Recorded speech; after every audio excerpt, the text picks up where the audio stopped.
Hello, this is George Demaree, and here with another episode of Your Money Matters. We've as over the last number of weeks, we've talked about everything related to your money. What are we trying to do? I've said many times that the great majority of Americans are just not financially literate. It's not your fault. Schools don't teach it. The schools don't teach you how to handle your money. They don't teach you the value of having a good credit rating or what happens when you get into debt.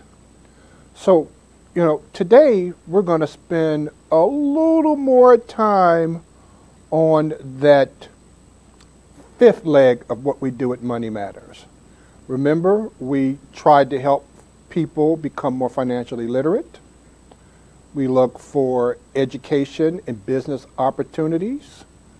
We tried to help people think strategically, changing how you think. People become what they think about. And if you want to become more financially stable, you gotta really change how you think. Fourth, we talk about credit worthiness. I've shared with our audience and our members and our friends many times the value of a 700 credit rating. Tell you what, 750, and you have a good debt to income ratio, there are very few things you can't purchase at a competitive interest rate. Very few. But your goal has got to be 700. But today we're going to talk a little bit about the 3 Ds. First, debt. Now there is an initiative called D-Free, and it's based in a church. And a guy by the name of Reverend Suri's at a church out of New Jersey, he started this D-Free movement because he realized that a majority of the people in his congregation were just in debt. He was wondering why people weren't giving so much, though when he went out and looked in his parking lot, there were a bunch of luxury cars out there. Because people were over leveraging what they were doing. So he was looking for ways, number one, to help his congregation live a more productive life, and it grew to a national initiative. Well, he said that basically people have 3 challenges as it relates to their money. Challenge number 1 is debt. Debt. Well, what do you do? How do you grab it? What are some of the techniques you need to use in order to get that debt to income ratio where you need it? Specifically, for an example, if you want to buy a house. Remember that debt to ratio in buying a house should be at around 35 to 40% in order for you to buy a house. But this is what he said. The first thing you have to do is admit that there is a problem. No matter what the problem you may have, remember, if you are an alcoholic, you cannot fix that problem until you admit that you have a drinking problem. If you have a debt issue, you have to admit, you have to let yourself know that this is my current situation. Remember what debt does. It threatens your ability to build wealth. Now, what's wealth? Wealth is all your assets, things that you own, the balance that that you have not the balance, but you have on your house after the balance, your cash on hand, every asset that you have minus your liabilities, that equals your wealth. So debt gets in the way of you building long-term wealth. High interest rates. Well, the reason that leg 4, the fourth initiative that we have as it relates to Money Matters, talks about credit worthiness is because of high interest rates. If you don't have at least, I'm telling you, your goal has got to be 700.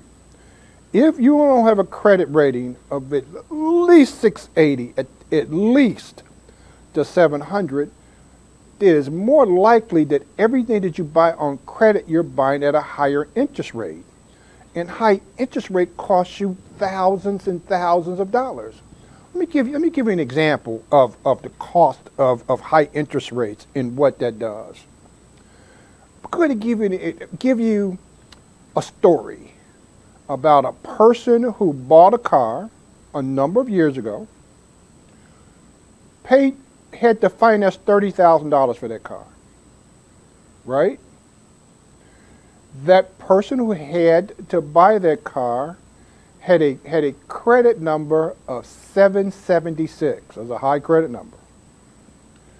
When she bought that car, because her credit rating was so good, and really what your credit rating tells a person is that you are a person of your word, that you will pay your bills when you say you pay your bills, right?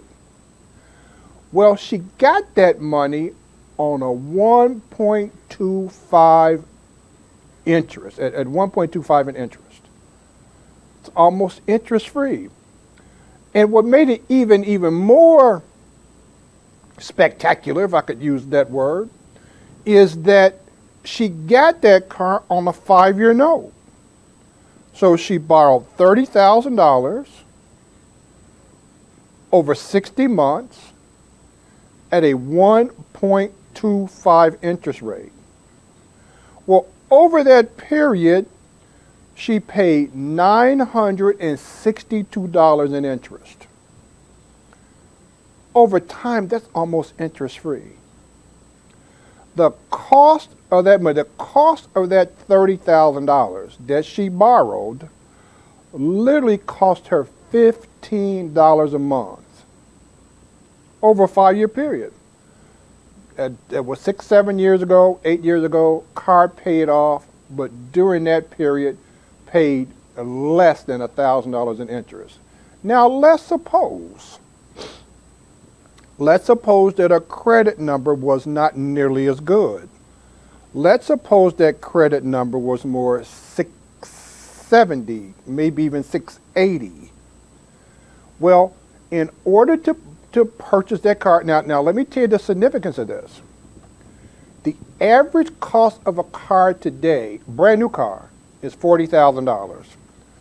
So that's if you had a $10,000 trade-in or $10,000 in cash, and you had to finance $30,000. If that was at 5%, that money would have cost her $4,000. Same car, same everything else, but because she was not as credit worthy as the person who has a credit number over 750, then she had to borrow that money at a higher interest rate. That would have cost her at about $67 a month. Now think about that. You got good credit, you can buy a nice car, it could cost you $15 a month. If you have so-so credit, that money was going to cost you $67 a month. Now, let's suppose that her credit number was more like 620, all right, 630 or under. That money, if the bank decided to lend you the money, that money would have cost more like 10%. that would have cost her almost $8,600 over the course of that 5 years in order to purchase that car, and would have cost her $137 a month. Now think about that. Now, the other downside of that is because if the interest was almost $9,000, now when she pulled that car off the lot that she paid $30,000 for, it's probably now, because the minute you pull off the lot, you don't get retail value, you get wholesale value. So now if she traded the car in the next day, depending on the make of the car, she could maybe get at most $26,000. But now she owes another almost $9,000 in interest. So now if you take your $26,000, you add your $9,000 to it, now she owes $35,000 on a car that she can't get but $26,000 for. That's when your wealth goes sideways. Do you understand? That's what debt does to you. Let's move on as it relates to your debt.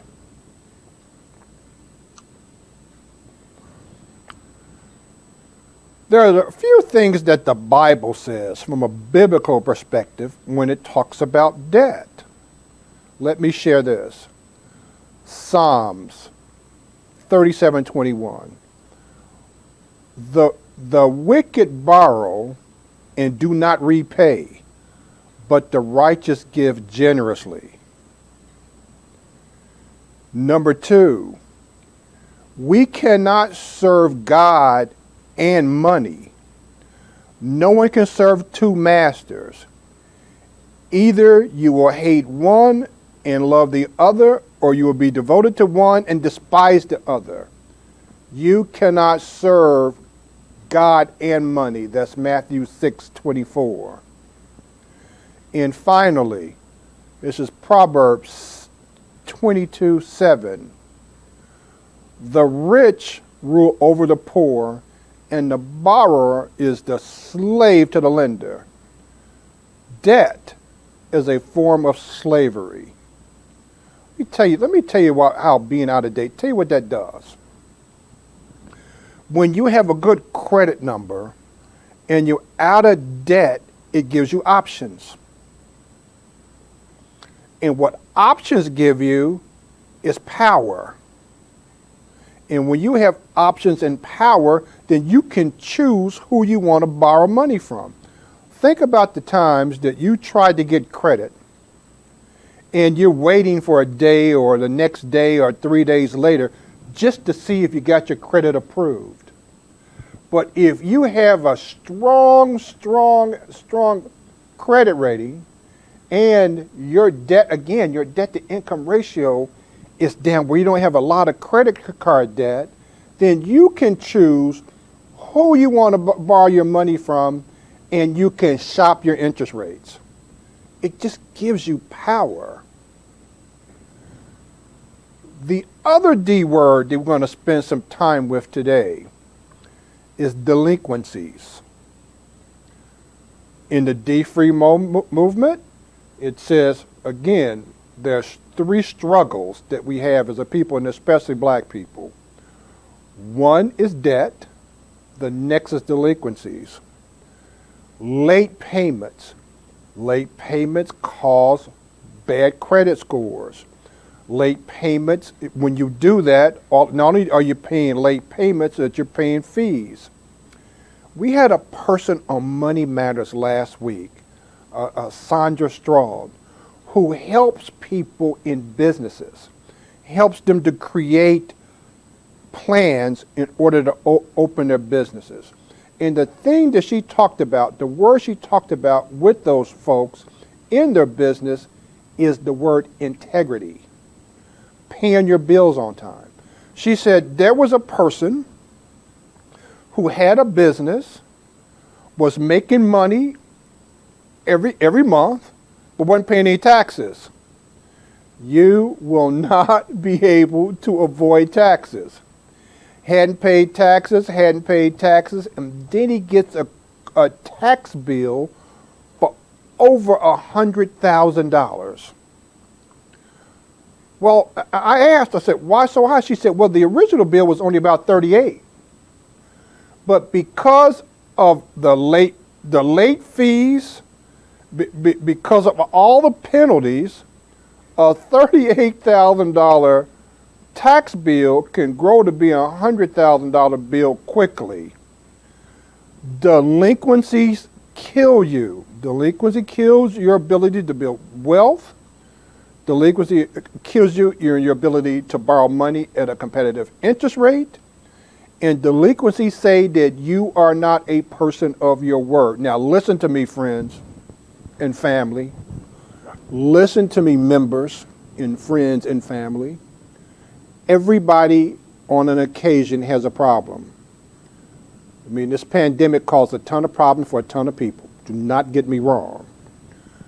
But I've said this maybe 10 or 12 times in weeks past. Let me say it again.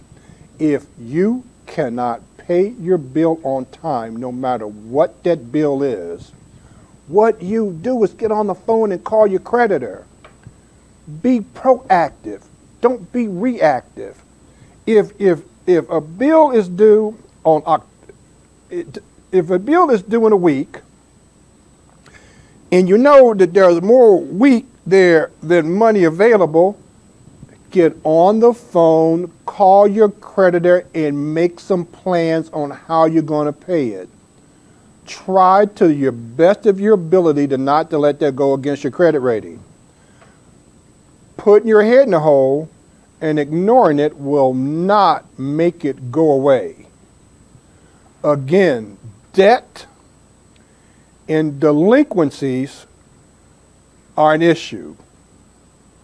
The third D word happens to us, and it really happens to us, and we're going to get into more detail about that on this one today. It's deficit. Well, what do I mean by deficit? That means you are living above your means. Never live above your means. If you can't pay cash, do not buy it. Do not use credit cards for wants. Use credit cards for needs. I don't care who you talk to. I don't care who the financial advisor is. I don't care if it's Dave Ramsey or anybody else. They will tell you that it's important, one, to budget, and two, to create an emergency fund. But if you don't have a budget or an emergency fund, and your AC went out, your refrigerator went out, you're going to have some problems, and you need to use a credit card. Only use a credit card for things that you need. Don't go window shopping. Let me tell you something about smartphones. 97% of every adult in America has a smartphone. Guess which ethnicity, right? Guess which ethnicity reacts quicker to ads on smartphones than anybody else. Now, everybody, don't get me wrong, everybody reacts to ads on smartphones. That's how people market now. But African Americans have a tendency to react to ads on smartphones quicker than any other ethnicity. That means they're purchasing on emotion. They're purchasing on impulse. Debt is caused when you buy things on impulse. And we've all done it. I've done it. Who doesn't have ads that follow them all the time? Do not allow them, I've said this many times too, do not allow them to put you in a position where you buy things that you don't need, and 2 weeks later you wish you hadn't have done it. So, what do you do? What do you do when you find yourself, you're in debt, and you're trying to get out of debt, What are some of the things that you need to do to do that? I'm going to share some of those with you today.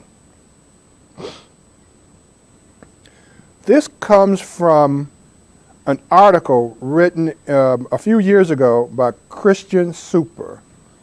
And he says this. He says, number one, pray on it. Now, I totally agree with that.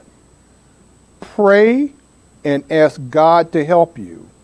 But remember this, prayer without work does not work. Pray on it, but you do what you need to do to help you to get out of debt. And I'm going to share some of the other things that he says. 2, establish a written budget. Man, this is tough. That brings up another D word, and that's discipline. Do you have the discipline to create a written budget and to live on that written budget? That's tough. But I'm telling you, every successful business and most every successful business person has, unless they're very, very wealthy, live on a budget. There's no successful business anywhere who exists without a line item budget. They know where their money is coming in, and they know where their money is going out. And you will not realize how much money is going out until you put it on paper. Isn't it amazing what we spend $10 on or $20 on and we're wasting money? Number 3, according to the author, list all your possessions. Now this is a toughie as well. It says list what you own. Home, car, furniture, and evaluate what you really need to live on and what you really don't need. And consider selling things you don't need. Heck, Dave Ramsey goes as far as tell you sell your car, you know. If you got a $580 car payment, sell your car, get yourself to a $300 car payment, take the other $200 and pay towards your debt. Easier said than done, but remember about discipline. You either suffer the pain of discipline or you'll suffer the pain of disappointment. So if you suffer the pain of discipline up front, then at the end you'll see major results rather than the other way around. It's tough. Number 4, list all your liabilities. What do you owe? Who do you owe money to? If you have credit card debt, and let's suppose you have 2 or 3 credit cards, there's 2 ways, you've probably heard this before, I'll share it again. There's basically 2 ways to eliminate debt on loans, credit cards, even as on your home loan. Some people say that some debt's good debt. I don't believe any debt is good debt. Now, I think some debt is better than other debt, but I don't believe any debt is good debt. I've had a person say, well, George, your mortgage payment is a good debt. You know, is it 3% or whatever, and that's good? No, that's better debt. That's not good debt. So, 2 ways to do it. 1, you look at the balance of the piece of debt that has the lowest has the lowest balance. You target that. You put all your resources on that piece of debt until it's paid off. Then you take that, it's called snowball. Then you take that amount of money and put it toward the next smallest balance until you pay it off. The other, in the way that I personally like a little more, is called avalanche. That's where you look for the debt with the highest interest rate, the debt that's costing you the most money. You attack that debt and you go down until you get the lesser amount of interest rated debt until you pay it all off. Either way you do it, It's a plan. It's a plan. Number 5, and this is what the author says, create a debt repayment schedule is what we're talking about. Either use the snowball or avalanche, but you got to use something. You've got to have a plan to get you out of debt. Number 6, and I'm going to tell you again, audience, they all say the same thing, no matter who the financial advisor is. Consider additional income, second jobs, side hustles. Be willing to work on it to get out of debt. And finally, don't accumulate any more debt. Now, this is probably going to air right during the holiday season. Do not allow Christmas to put you in debt. Let me tell you what happens with that. It's if you borrow $1,000 on a credit card for Christmas gifts, and you pay a minimum payment's usually no more than 3 or 4% of the principal. So if it's $1,000, minimum payment, if it's at 4%, would be $40. Most of them are less than that, by the way. It would take you 18 months if you paid minimum payments to pay that off. If you only pay minimum payments for the next 9 to 10 months, and it's Christmas season again, and you did the same thing, that's how debt accumulates. Do not add new unnecessary debt. And finally, let me share with you reasons we as a people get into debt. According to Reverend Surrey's from the D-Free movement. This is his opinion, and I agree with some of this. He calls it, how we spend and what we do to spend money on. Dave Ramsey says there's 3 basic money principles, money disciplines you got to have. One is spending, one is saving, and one is giving. I think there's a 4th, I've said many times, and that's earning, because if you're not earning, you can't do the other 3. But this is what Mr. Surrey says about spending and why we do it. He calls the first compensatory spending. He says, seeks to compensate for a sense of unworthiness, thereby seeking to gain significance. Say, we sometimes spend to make ourselves feel better, that we believe it gives us more self-worth. We are more likely to buy designer brand. Black people are more likely to buy things based on brand than most any other ethnicity. Though a shirt with a horse on it may cost $60, and one that's equal quality without a horse may be $30. And you could put that $30 into your emergency fund. Number 2, he calls it conspicuous spending. Well, what's that mean? It's trying to keep up with the Joneses.